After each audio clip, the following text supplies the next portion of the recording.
சென்னையில properties தேடுறீங்கன்னா findbhk.com போங்க.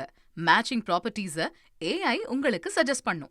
Cylinder விவகாரத்தில் நிலைமை கவலைக்குரியதாக இருப்பதாக பெட்ரோலிய அமைச்சகம் தகவல் வெளியிட்டிருக்கிறது. இது தொடர்பான முக்கிய செய்தியை நாம் பார்த்து வருகிறோம். விவரங்களை வழங்க இணைகிறார் செய்தியாளர் ரமேஷ்குமார். வணக்கம் ரமேஷ்குமார். சிலிண்டர் விவகாரத்தினுடைய நிலைமை கவலைக்குரியதாக இருப்பதாக மத்திய பெட்ரோலியத்துறை அமைச்சகம் தற்போது தெரிவித்திருக்கிறாங்க. என்ன விஷயம்? முழு விவரங்களை பதிவு பண்ணுங்க. மத்திய கிழக்கு பிராந்தியத்தில் நீடிக்கக்கூடிய போர் காரணமாக வணிக ரீதியிலான சிலிண்டர்களுக்கு கட்டுப்பாடு விதிக்கப்பட்டிருப்பது நம்ம எல்லோருக்கும் நன்கு தெரியும். தினந்தோறும் இது தொடர்பான சூழலை மத்திய பெட்ரோலியத்துறை அமைச்சகம் செய்தியாளர் சந்திப்பில் தெரிவித்து வருகிறது. இன்றைய தினம் அது குறித்த செய்தியாளர் சந்திப்பில் பேசுகின்ற போது பெட்ரோலியத்துறை அமைச்சகத்தினுடைய செயலாளர் சுஜாதா சர்மா இந்த எல்பிஜி சிலிண்டர்களை பொதுமக்கள் பார்த்து பயன்படுத்தும்படி அவர் கேட்டுக்கொண்டிருக்கிறார். அதாவது உபயோகமாக பயன்படுத்துங்கள் என்ற ஒரு கோரிக்கையை விடுத்திருக்கிறார். ஏனென்றால் எல்பிஜி சிலிண்டரை பொறுத்தவரை தற்போதும் கூட நிலைமை என்பது சற்று கவலைக்குரியதாக தான் இருக்கிறது. ஏனென்றால் ஹார்மஸ் ஜலசந்தி தொடர்ந்து மூடப்பட்டுதான் இருக்கிறது.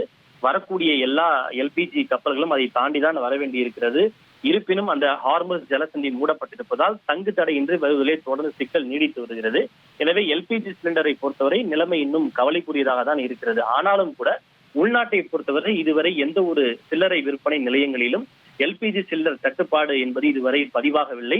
எல்லா வீட்டு உபயோகத்தை பொறுத்தவரை வழக்கம் போலவே சிலிண்டர் விநியோகிக்கப்பட்டு வருகிறது.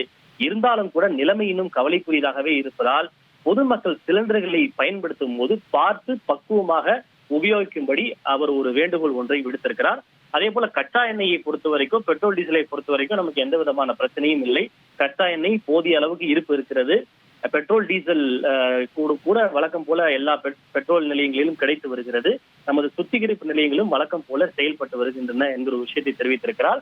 இந்த வணிக ரீதியிலான சிலிண்டர் கிடைப்பதில் தொடர்ந்து தட்டுப்பாடு நீடித்து வருகிறது. எனவே இந்த வணிக சிலிண்டர்கள் எல்பிஜி பதிலாக பிஎன்ஜி வீட்டு உபயோக சிலிண்டர்களுக்கு அவர்கள் மாறிக்கொள்ளுமாறும் ஒரு வேண்டுகோள் ஒன்றை விடுத்திருக்கிறார். அதாவது பிஎன்ஜி எல்பிஜியிலிருந்து பிஎன்ஜிக்கு மாறிக்கொண்டால் வெகு எளிதாக அவர்கள் சிலிண்டரை பெற்றுக் கொள்ளலாம் என்று தெரிவித்திருக்கிறார். இந்த புக்கிங்கை பொறுத்தவரை தற்போது ஆன்லைன் புக்கிங் அதிகரித்து வருகிறது. முன்பு இந்த சிலிண்டர்களை புக்கிங் செய்வதற்காக கேஸ் ஏஜென்சி முன்பு சென்று மக்கள் வரிசையில் காத்திருந்த நிலையில் தற்போது வழக்கம் போலவே மக்கள் ஆன்லைனில் புக்கிங் செய்கிறார்கள். அந்த ஆன்லைன் புக்கிங் 94% அதிகரித்திருக்கிறது என்று அவர் தெரிவித்திருக்கிறார்.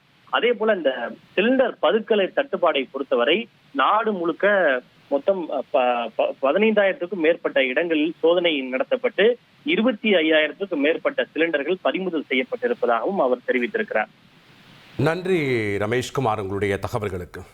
சென்னையில ப்ராப்பர்ட்டிஸ் தேடுறீங்கன்னா findbhk.com போங்க.